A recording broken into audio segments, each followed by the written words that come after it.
abadda alinze omuyimbi yalina powerful voice kubanga enyimba is for South Africans. Yes. And it's called Omanyi. He wrote it according to Brenda Fassie's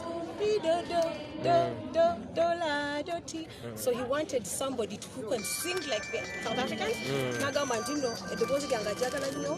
He has chosen me to sing that song. Netugenda mu studio was Stain, that's at Bank Records, Big Talent.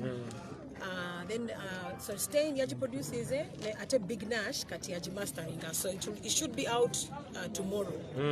So it's just unfortunate Pastor Yafa abadde so talented nnyo oluyimba ono yaji wandise in 1 hour for me. And at least abadde so particular ngamanyi exactly how he wanted it to sound. Omanyi. So twagikoze we were supposed to do the video in a few weeks actually. Yes. Releasing probably in a month. Yes. But Chibi knew that Katonda amututte, and it's so sad. And I pray that the Lord receives his soul in heaven. I pray that the Lord forgives him for all his sins. And I pray that he's seated on Jesus' right hand side. And I pray he can be our ambassadors to watch over us on earth. What other things can't you forget about this night? About who? About that. I can't forget about the fact that he chose me. Umanyi omuntu work treasuring, now omu treasuring. So Uganda you're now why Angela to sing that song.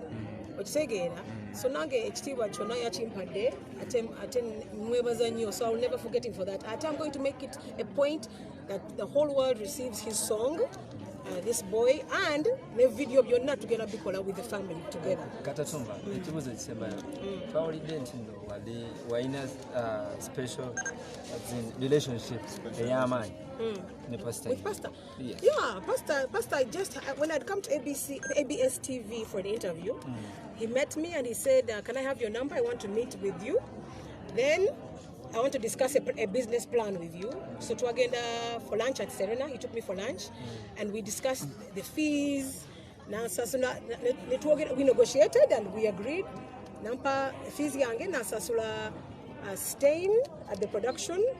His production, he was that committed about that song. Ngera bwabadde nti muntu ayagala nnyo music, pastor ayagala nnyo bayimbi bangi nnyo. In fact musumbayiga kino tekibeewunyisanga ye muntu abaddewo ennyo ku lw'abayimbi. In fact my first time okumumeetinga nga nze kojja Kimbowa gye yasookera ddala nga tannaba nagamba mbuno ki yaŋŋamba mwami Kimbowa njagala byonna tubikola. Nali sinamanya nnyo nti no ye nannyini revival ne nampitira abasajja nga ba Fred Sebata bani naŋŋamba agenda kukola videos ezo. So muntu abadde ayagala nnyo abayimbi ekyo kyemmanyiko era kyemmanyi nti no tewaliwo buzibu bwonna nnyabo tweyanziza nnyo tweyanzeege. Nsaba twambuke mu office ekimuli kino kikwasize ddala mutabani.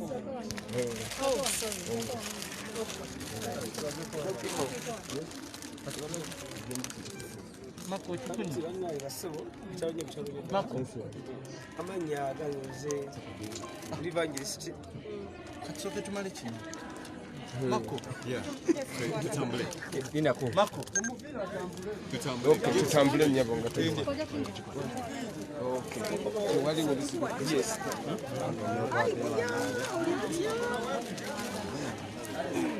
Very well.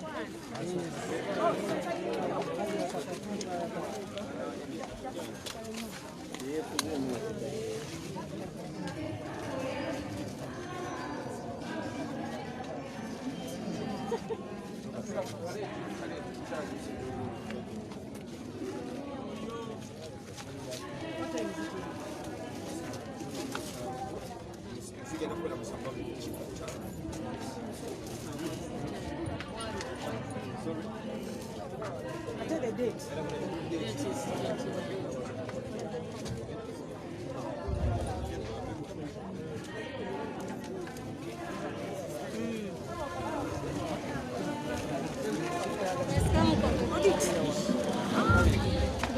How are you now?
Say something. Wagala koko kumusika. Wagala koko.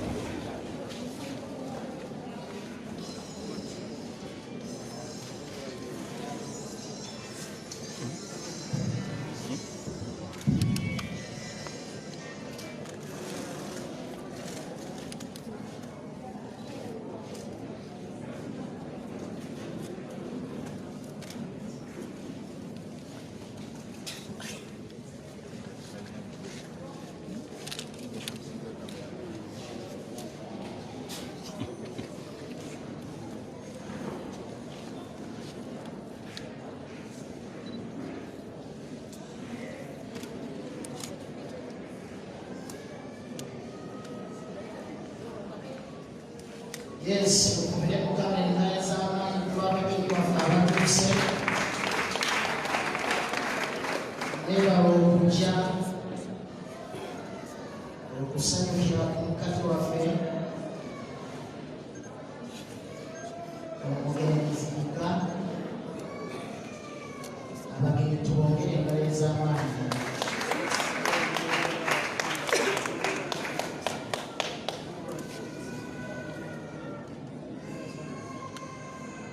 Abantu baffe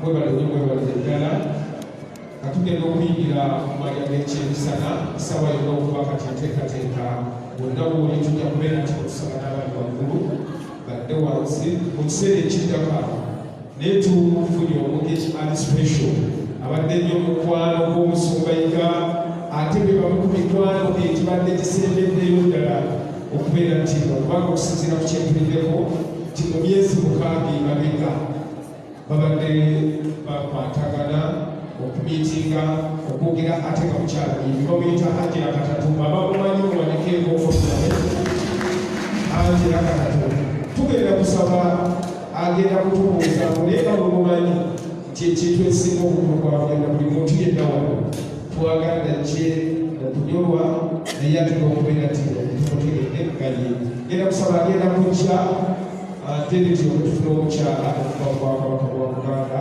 na buli kimu kyonna kyonna ng'enteekateeka. Angela tusaze okulaba mu kifo kino era ne tukwebaza ku ludda lwonna lwonna nga nze nkojja kibwa ne nkwebaza okusuula omutima okusuula omwoyo mu bantu bonna obeera nti muze nyabo tukwaniriza tukwata.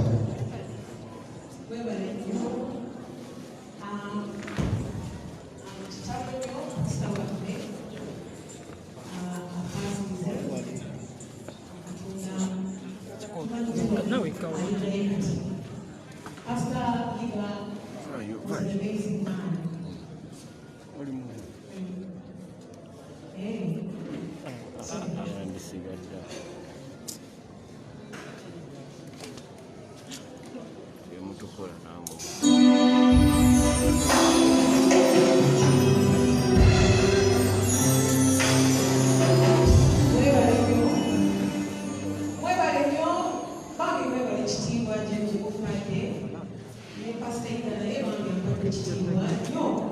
I thank you so much for receiving me, and I just knew Pastor Yiga for a very short period of time. I met him today when I come to ABStv to promote my Kuluyimba song. And Naga Matino, Angela, I like your voice. Can I have your number? Jagala, what do you want to read by Jagala? Then I said, okay, no problem. Then now we met. And when we met, we negotiated Bambi, fees, you know, as a studio. I said, again, that he wrote this poem. And he wanted it. He said, I sound like South Africans. Obanga Mami ina power nyingi, dobozi. Ate abada alinzo Yiga ina power hiyo. So Mami, chitiwa ya chimpande. So I'm so grateful to Pastor Yiga for seeing a lot in me, and it's sad that he has passed away, but be strong because I know that he's with God right now. Without a doubt, he was a kind and talented soul. So I'd like to dedicate a small song together. You know, you raised me up.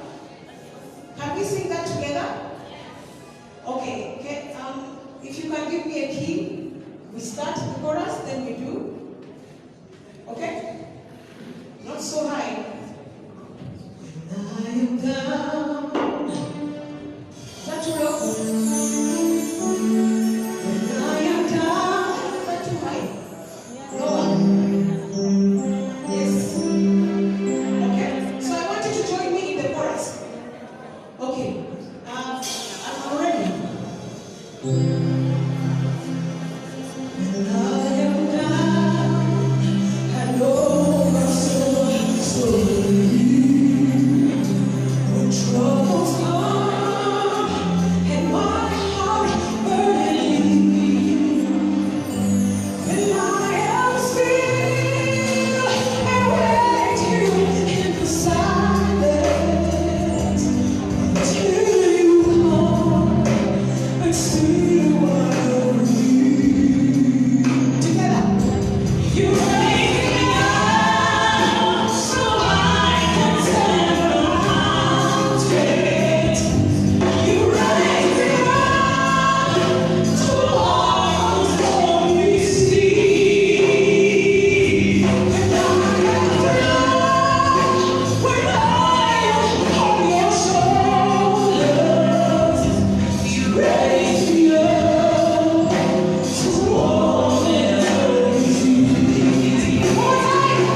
You raise me up so I can stand on mountains. You raise me up to walk on stormy seas. And I am proud when I am on your shoulder. You raise me up to more than I can be. You raise me up to more than I can be. You raise me up to more than I can be. Thank you so much, choir. Thank you so much. Did you like that song? Yes, sister. Did you feel that song? That is a very powerful song. When my father passed, that's the very song I sang for him because he loved it. It's a very powerful song, very positive, very encouraging, and let us know that God is with us in this tough time. We'll get through it as long as we're strong. We keep faithful, and let's always remember Pastor Yiga, who was so good to us.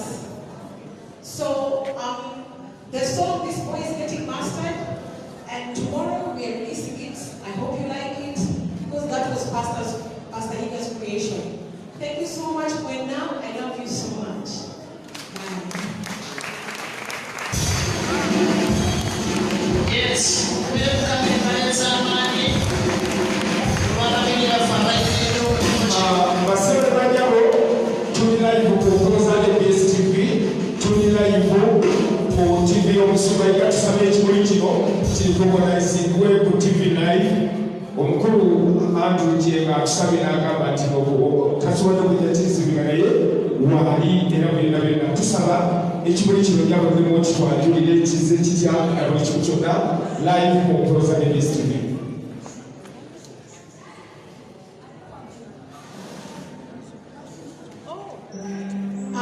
Webabade nnyo ekimuli kino kireetedde Pastor Yiga. He was my friend. We met in May of the lockdown, and we were working on a song together called "This Boy." Pastor Yiga chose me because he said he loved my voice, said it's very powerful, and the song is a song similar to Brenda Fassie's "Ti do do do do do la do ti." So he got it from there, and he wanted me because I can sing very powerfully. I believe in this song in the studio. Brought out the power in my vocals. So Pastor Yiga was a very, very, very, very good musician, very talented. He wrote the song "This Boy." It's some Luganda, some Luzungu, but with a South African idea. The plan was to go to shoot a video in a few weeks, and then hopefully release the video in about a month or two. So it's just unfortunate that Pastor passed is it. Let's pray for him. And I brought this flower, obviously, to just present it to him and to his family. I also want to meet the family, so we plan and see how we can go ahead and release the video. And we continue Pastor's plan. Remember, that was his plan, to release this boy and let the whole world hear his creation. So thank you so much, Bena, for receiving me. I love you so much, and I know that Pastor is going to be our master in heaven, and he's going to watch over all of us. Thank you so much. Kiseera kino katwabukeko waggulu ku TV ya ABS waggulu osobole okubeera kino tufuna tweyanzira n'enyo. Yes. Kubere mukama yeebaleeza amaanyi ku lw'omukyalo nga yeesa ekimuli. Mukama yeebazibwe. Era tugenda kudda ku pulogulaamu yonna gye tubadde nayo. Haleluya! Nti Mukama mulungi. Yesu mulungi. Kati muli basanyufu.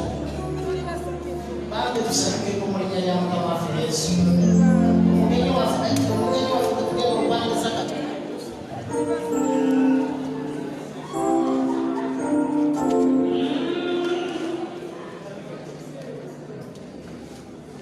Mukama yeebazibwe. Ogenda kwaniriza omuliri ne bayita kiweebwa.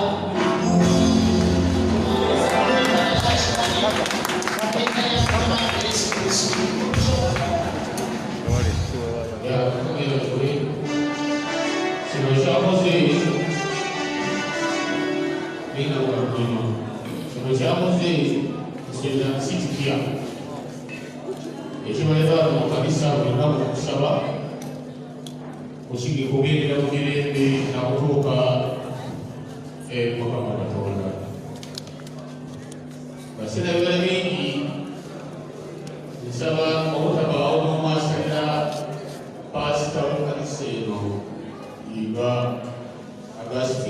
omusango Katonda yalina okumunamulira.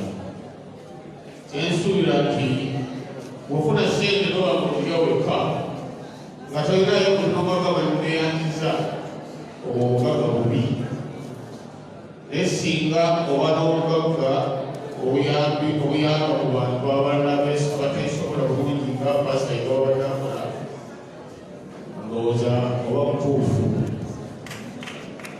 Pasita Yiga byabadde akola si yakusanga ku muntu w'obuyigirize obutonotono ng'obwange bwentera okwogera. Ekyakoze ekiki akituukiriza. Kati management ey'ebintu bino byonna nsaba muyamba omusajja oyo agenze ebintu bimusala amagezi gonna okulaba nga bibeerawo nga bigenda mu maaso. Saagala bagambe nti kanisa y'e Kawala omusumba omukulu omwafa nayo neefa, ekyo kiba kisiraani sikikigoma mu kanisa kuno kigende ddala. Twagala esigayo ate esingeoko. Pasita Yiga afudde embeera, tafudde kusaanawo, wabula afudde embeera n'ava mu bw'omubiri n'adda mu bw'omwoyo.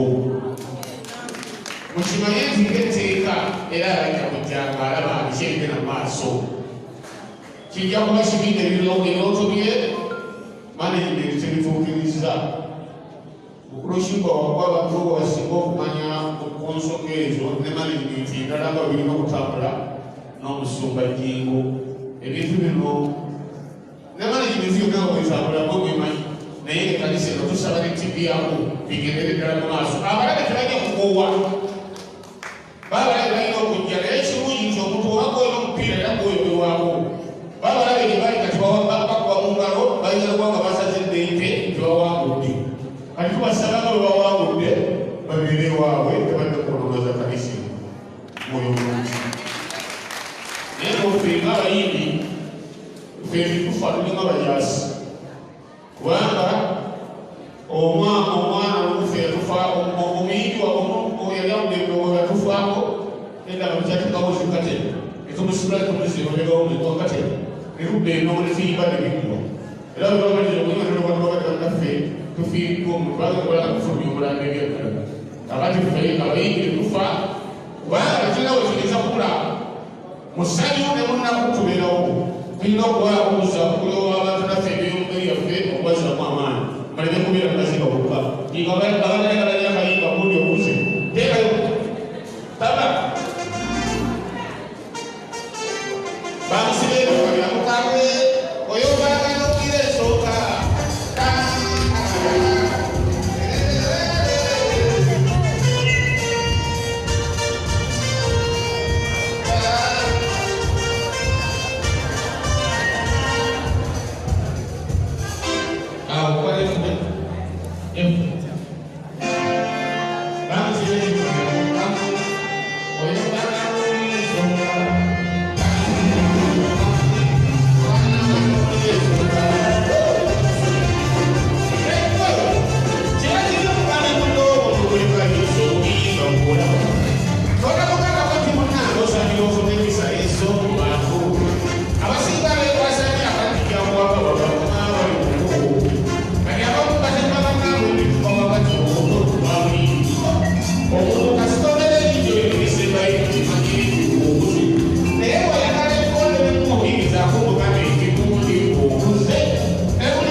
Chokale kwa wanangu kwa sababu ya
kulegeleza amaanyi kubera obuyimbi bwaffe kibulewa amina omanyi kino kyekitegeeza okusumba Yiga kyekitadategeeza dayagala music amina ate nga mumanyi kati abayimbi tusuubira bangi basesuubira bangi ate tubagane mu linnya lya Yesu bakubira engalo waliwo tugenda kuwira tugenda kulaba essanyu kubanga tuserebuletinga obulamu bwa pasita waffe Katonda awadde obulamu obulungi awadde emikwano amwagadde nakwesembire so tuserebuletinga haleluya kati mukubeegaleza amaanyi nga ekena maaso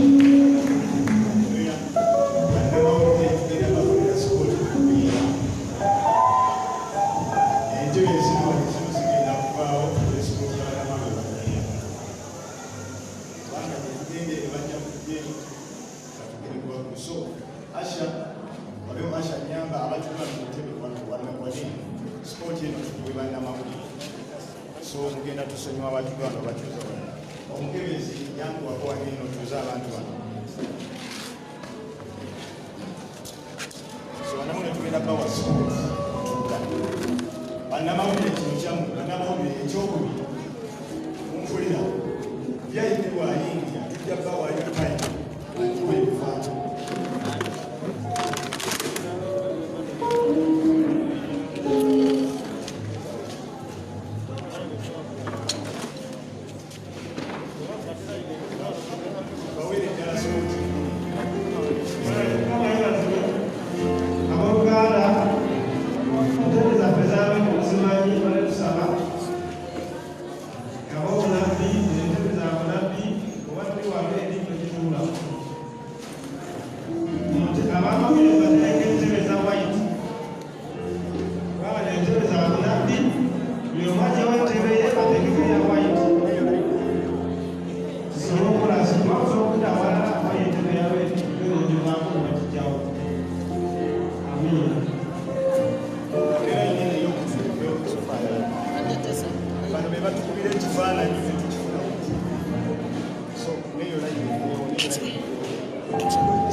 No,